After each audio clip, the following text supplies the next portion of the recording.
Korupsinya banyak sekali miliaran. Hukumannya ringan, masih dapat remisi lagi. Mereka tetap hidup dalam kekayaan dari uang yang seharusnya tidak mereka terima.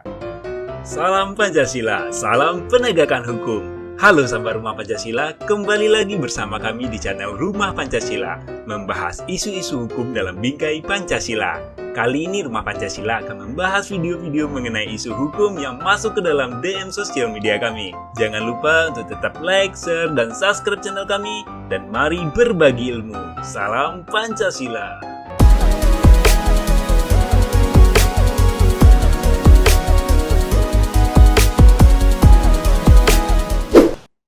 Salam Pancasila dan salam penegakan hukum. Mahkamah Konstitusi mengeluarkan putusan koruptor mendapatkan remisi. Karena Mahkamah Konstitusi menganggap bahwa semua yang melakukan kejahatan sama di muka hukum, sehingga semua orang juga memiliki hak untuk mendapatkan remisi atau pengurangan hukuman atas pidana yang sudah dijatuhkan di dalam muka persidangan. Tetapi Komisi Pemberantasan Korupsi kemudian menyampaikan bahwa hal ini hanya diberlakukan bagi koruptor yang bersikap kooperatif di dalam penanganan perkara, baik itu dalam proses penyelidikan dan penyidikan maupun penuntutan dan dakwaan di muka persidangan. Atau dalam istilahnya itu disebut sebagai justice collaborator, JC. Nah, bagaimana pendapat Rumah Pancasila tentang hal tersebut? Begini. Para koruptor ini kan orang-orang yang sebenarnya secara intelektual itu sangat cerdas, sangat pintar, sehingga mereka ini dipercaya oleh kita semua untuk apa? Untuk memberikan pelayanan kepada masyarakat dengan cara mereka diberikan kewenangan untuk menjabat di dalam jabatan-jabatan tertentu. Sehingga mereka memiliki kewenangan untuk mengelola keuangan negara, keuangannya rakyat. Untuk siapa? Untuk rakyat. Nah, ketika mereka melakukan kesalahan, maka hukumannya tentulah berbeda dengan orang biasa yang melakukan sebuah tindak pidana di dalam kehidupan sosial atau kehidupan publik. Berbeda. Maka, bagaimanapun kita mengatakan bahwa hukum harus hadir secara adil bagi kita semua yang melakukan tindak pidana, menurut pendapat Rumah Pancasila, hal ini berbeda bagi mereka yang melakukan korupsi terhadap keuangan negara yang seharusnya diperuntukkan untuk mewujudkan keadilan sosial, kesejahteraan sosial bagi seluruh rakyat Indonesia.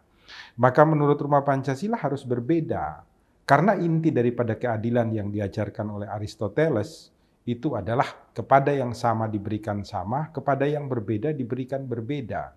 Maka bagi mereka yang hadirnya dalam rangka harusnya melayani rakyat, tetapi justru memakai uang rakyat untuk kepentingan golongan mereka, kepentingan mereka pribadi, maka hukumannya bukan hanya harus lebih tinggi, tetapi mereka juga tidak boleh untuk diberikan remisi. Agar apa? Agar ke depan menjadi contoh, menjadi pelajaran bagi kita semua, ketika kita duduk di dalam jabatan untuk melayani rakyat, kita tidak mencuri, tidak mengambil, tidak menyalahgunakan keuangan yang harusnya untuk rakyat Indonesia. Ini adalah pendapat Rumah Pancasila yang pertama. Yang kedua, boleh kalau seandainya kita sepakat untuk mengeluarkan aturan hukum bahwa siapapun itu pelaku tindak pidana, mereka diberikan hak untuk mendapatkan remisi, maka remisi itu harus diperhitungkan secara dalam khusus bagi mereka yang benar-benar sudah bertobat untuk tidak melakukan lagi dan harus dinilai bahwa hal ini tidak membuat kemudian masyarakat itu terpengaruh untuk tetap melakukan kejahatan yang sama dengan perhitungan bahwa nanti kalau kami dihukum pun kami akan mendapatkan remisi sehingga hukumannya menjadi ringan. Korupsinya banyak sekali miliaran, hukumannya ringan, masih dapat remisi lagi. Mereka tetap hidup dalam kekayaan dari uang yang seharusnya tidak mereka terima. Ini menjadi masalah bagi kita bersama. Tetapi ada saran daripada Rumah Pancasila, ini menjadi sebuah pelajaran bagi Pak Presiden, ya, Pak Jokowi, untuk lebih meminta kepada Menteri Pendidikan agar merubah kurikulum yang lebih ditekankan dan diajarkan bagi seluruh anak-anak Indonesia itu adalah pendidikan moral. Sehingga intelektual atau kecerdasan intelektual akan berimbang pula dengan kecerdasan moral.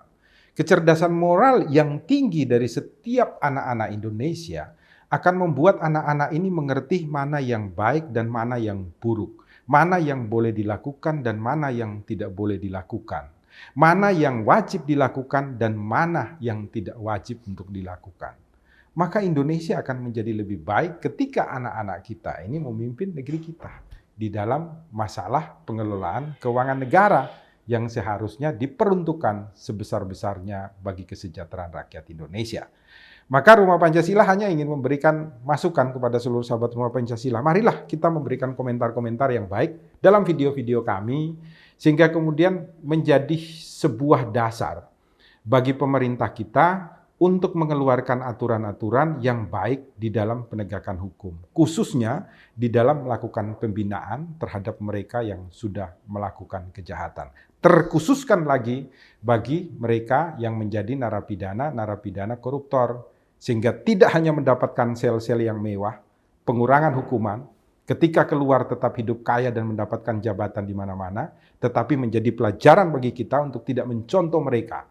Karena itu adalah perbuatan yang sangat nista, merupakan aib bagi kita ketika hidup di muka bumi, tetapi mengambil apa yang menjadi hak daripada rakyat kecil, rakyat Indonesia, untuk mendapatkan kesejahteraan di bumi Indonesia. Dari Rumah Pancasila itu, selalu subscribe channel kami dan selalu berbagi kebaikan di Rumah Indonesia. Salam Pancasila, salam penegakan hukum, selalu berbagi di Rumah Indonesia. Untuk bangsa, doa untuk Nusantara, doa untuk Pertiwi, doa untuk Indonesia. Saat air mataku jatuh, ku bisikan permohonanku, Tuhan bukalah hati kami, menjaga Nusantara, Indonesia satu.